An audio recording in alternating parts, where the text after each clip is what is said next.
Hey, welcome back to the Disney Plus Everyday Challenge, and today we have Star Wars: Tales of the Empire. This is it's almost a part two, continuation, sort of a follow-up of last year's Tales of the Jedi sort of mini-series. It's a series of shorts. They all run about 13 to 17 minutes each. Obviously, they just got released. By the way, May the 4th be with you. Yeah, it's May the 4th, and I'm filming this on May the 4th because it just launched at midnight, and then I forgot. And now it's much later. But I ran through all 6 episodes. Like I said, they're all short. They're really easy to digest. These are, as you can tell by the name, Tales of the Empire, this isn't necessarily a story of heroes. This is not the good guys. There is, it's pretty dark. Yeah, it's pretty dang dark. So, what you get here, I don't know why this is, it's episode 5, like, I haven't watched the 5th episode. I've watched all 6 episodes. I don't know, I've watched them in another room, but here it seems to think I haven't watched them. I don't know. Anyway, what we do is we get, actually 2 sets of stories, with 3 parts each. One, features Morgan Elsbeth. Now, if you don't know who that is, well, you haven't been watching The Mandalorian or the Ahsoka series. This is the kind of story that these characters that focus on are deep cut characters. I mean, yeah, all the Star Wars nerds know who they are, but if you're not a hardcore fan, if you're just like, oh, I know who Luke and Han and Chewie and Leia are, or Rey and Poe and everybody else, or maybe you're an Anakin and Obi-Wan and Padme fan, like, because hey, it's the 25th anniversary of Star Wars, of the Phantom Menace, Episode 1. If you haven't watched any of the Clone Wars, or you haven't watched any of the series that are on Disney Plus, some of these characters will not be familiar to you. I'm just going to tell you that right now. Also, I'm not going to spoil anything important about these series. I'm going to maybe touch on some things you might recognize from the trailer if you watch the trailer. I do recommend them. It's just that if you don't know who the characters are, you're going to be kind of lost and maybe a little bummed out because, again, there's no... Well, I gotta be careful.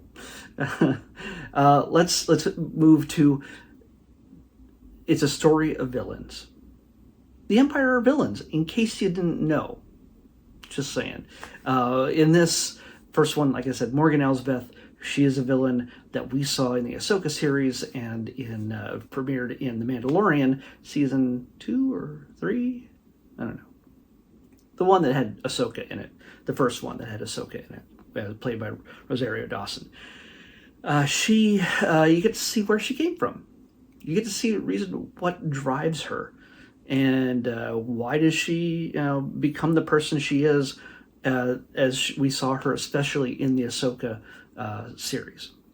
And it's sort of an origin story, but you get to see her in 3 different phases of her life. So it's kind of a really big overarching kind of moment. Same thing with the second set of 3 episodes, which all tie together. We focus on Barriss Offee. Who's Barriss Offee? Well, she was a Padawan who was a friend. It's kind of at the same level as Ahsoka Tano in the Clone Wars. So if you watch the Clone Wars, specifically the final season, the first official final season, the one that I think it was technically season 6, because later on they finished off, they added a little bit more story to season 7. I am going to spoil a little something about the Clone Wars, not this.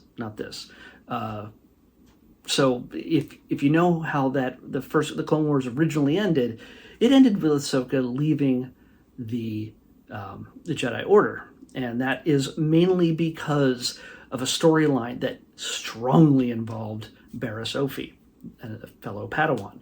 So you kind of get to see what happened to her after, or during, and after Order 66 and the Purge of the Jedi. So those of you who've seen the prequel trilogy, Revenge of the Sith, Clone Wars, all of that, you get to find out what happened to her. If they killed off all the Jedi, what happened to Barriss Offee? Well, those of you who've seen that series know where she was or where she should be, and, well, you get to see why she survived. Because obviously you wouldn't have a three-part story if she didn't survive. So in this, we get to see three phases of her life as she is recruited by the Empire to be part of the Inquisitor program. That's kind of seen in the trailer, so I'm not really spoiling anything. How that works out? Well, do we get to see her falling deeper into darkness, or do we get a redemption arc for this former Jedi?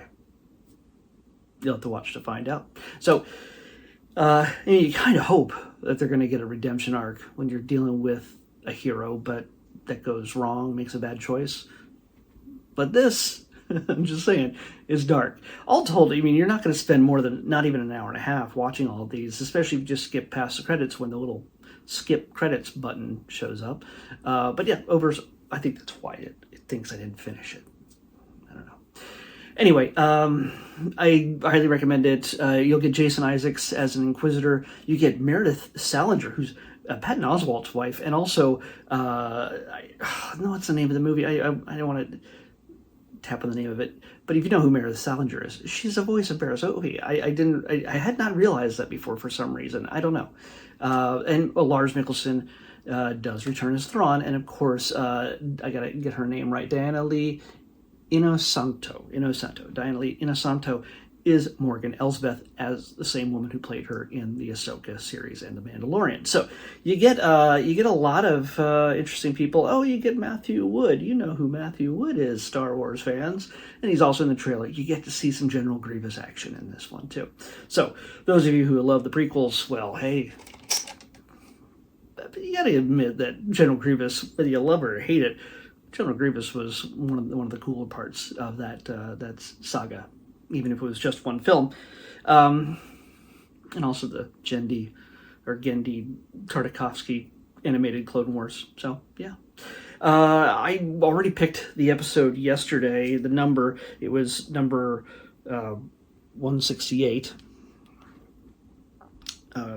Yeah.